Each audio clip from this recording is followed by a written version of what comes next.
Okay, our basic array implementation of stacks had a defect where we required clients to provide the maximum capacity of the stack ahead of time.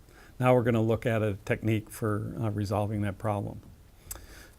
How do we're not implementing the API. The API says we should just be able to create a stack and it should be able to grow and shrink to any size.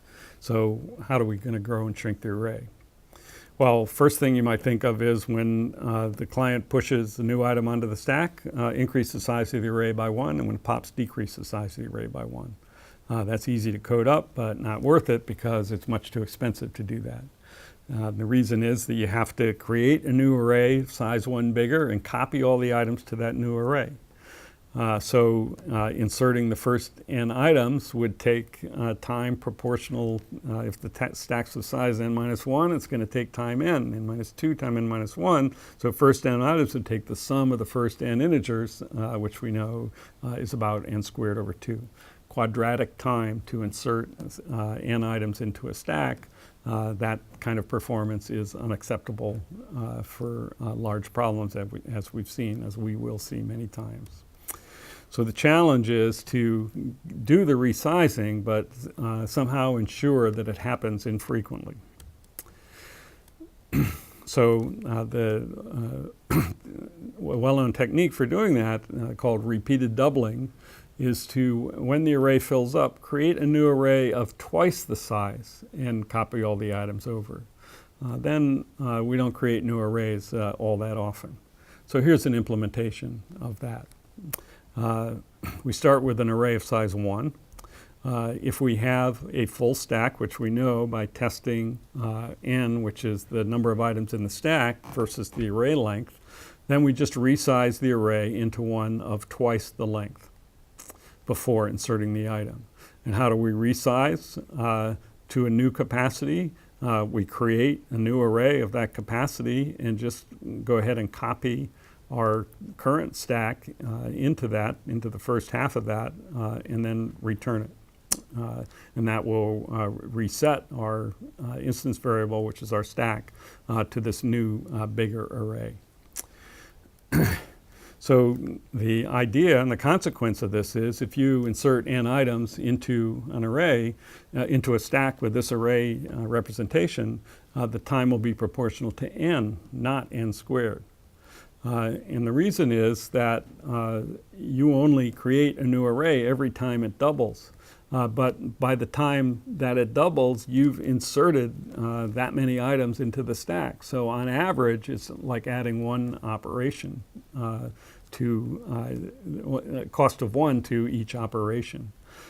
So if you just calculate the cost of inserting the first n items, you're going to have, instead of the sum of the integers from 1 to n, you're going to have the sum of the powers of 2 from 1 to n, and that'll give a total cost of about 3n. So that's array accesses. So for the copy, there's 2 array accesses. So to insert n items, it's about 3 array accesses. This plot is another way of looking at it, which is the number of array accesses taken as you implement push operations.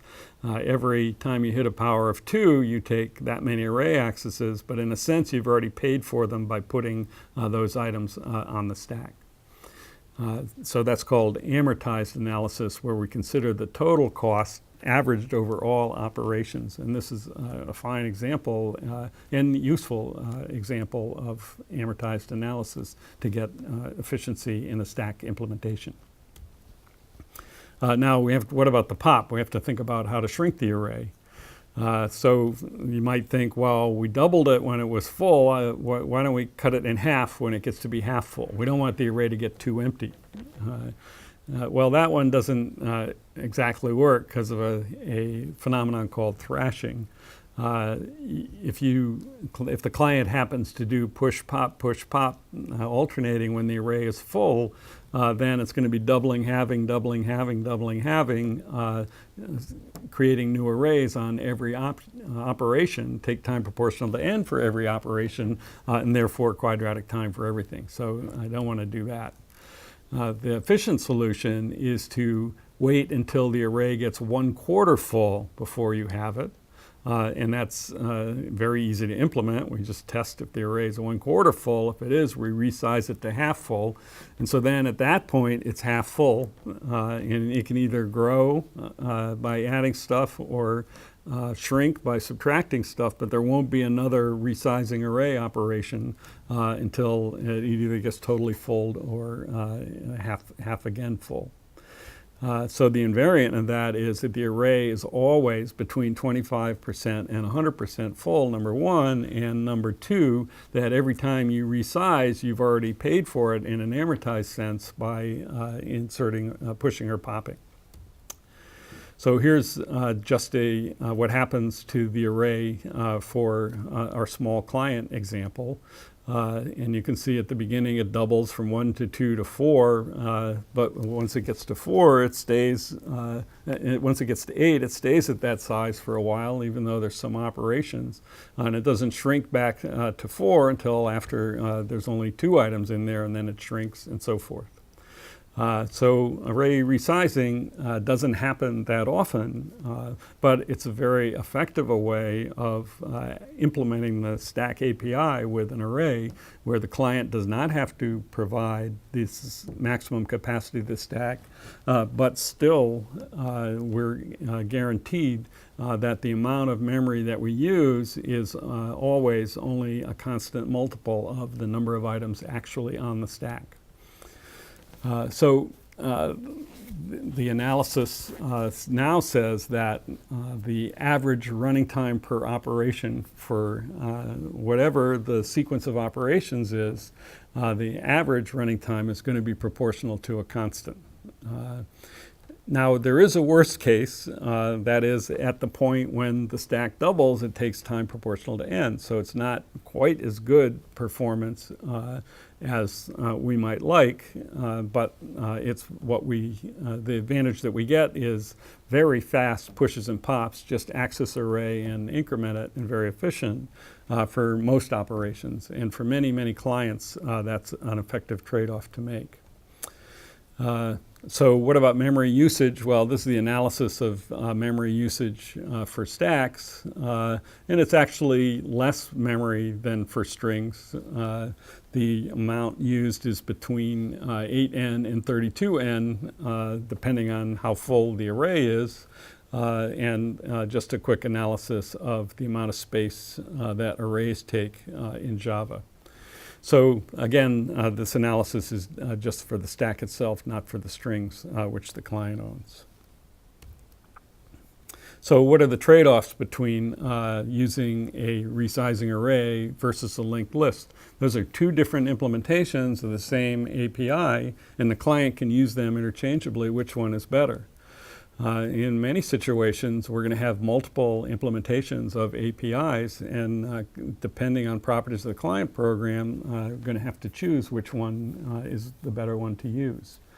So for linked lists, every operation takes constant time in the worst case. That's a guarantee, but we have to use a little extra time and space to deal with the links.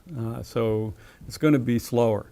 Resizing array implementation, we have a good amortized time, so total averaged over the whole process is good.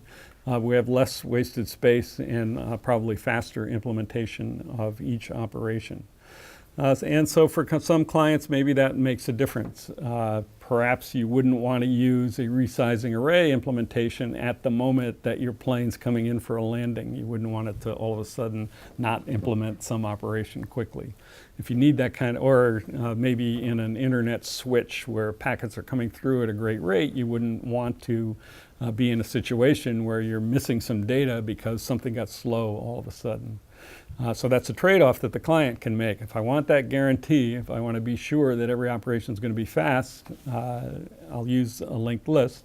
And if I don't need that guarantee, if I'm just care about the total amount of time, I'll probably use the resizing array because the total will be much less because individual operations are fast. So even with these simple data structures, we have really important trade-offs that actually make a difference in lots of practical situations.